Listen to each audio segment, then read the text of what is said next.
Back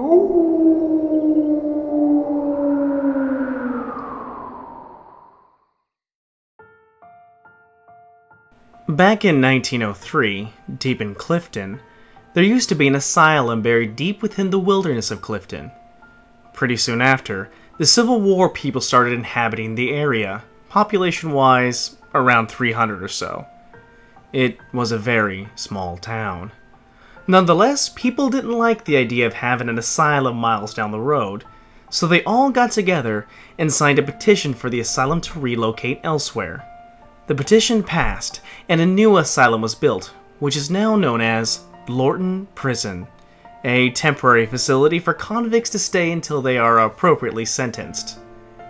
In the autumn of 1904, the convicts were gathered and piled into the bus, used to transport them to Lorton. Somewhere, during the drive and not too far from where they left, the driver had swerved to avoid something, and the bus had started to tip, and soon was rolling in a terrible collision course. Most of the convicts were injured, but managed to escape the bus and had fled into the night toward the woods. The next morning, a local police investigation had begun, and they began rounding up the escaped convicts. Hours turned into days, days into weeks, and weeks into months. Everyone was recovered after 4 months, except for 2 people, named Marcus A. Walster and Douglas J. Griffin. During the search for both men, the police found dead rabbits, all of them half-eaten and dismembered, every now and then along their search. Finally, they were to find Marcus dead by the Fairfax Station Bridge, now known as Bunnyman's Bridge. In his hand, he held a man-made hammer knife-like tool made with a sharp rock and a sturdy branch as a handle. They thought nothing of it and didn't care how he died, only that he was apprehended and they no longer had to worry about him. They had a name for Marcus, but later on they would realize they had named the wrong person, the Bunnyman.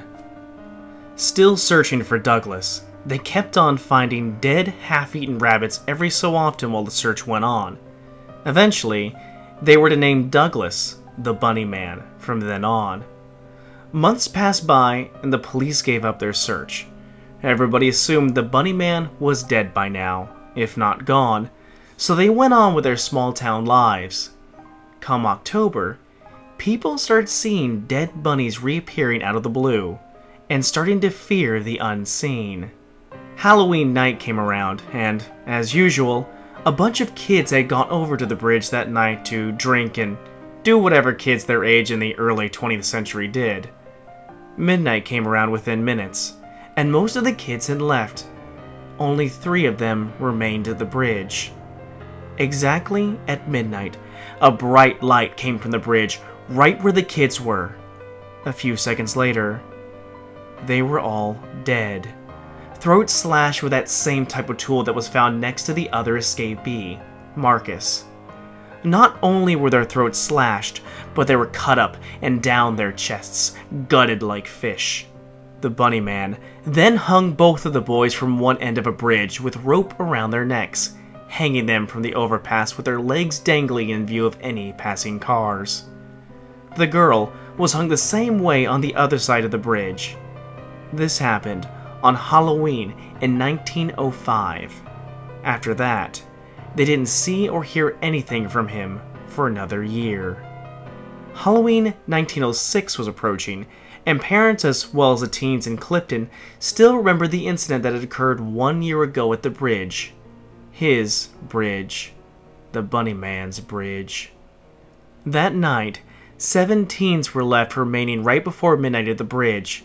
Thinking little of it, 6 remained inside the bridge while 1, Adrian Hatala, had remained a good distance from the bridge hoping to have enough time to escape if the same thing happened again. She was the only one to witness this, a dim light walking the railroad track just before midnight, stopping right above the bridge at midnight, then disappeared at the same time that a bright flash was inside the bridge. She heard the deafening sounds of terrified screaming coming from inside the bridge that lasted only seconds. Moments later, they were all hung from the edge of the bridge in the same way as the corpses a year earlier. Horrified, she ran home and refused to tell all of what she saw. Just spattered words mixed with incoherent mumblings that the people of her town had put together to come up with her story.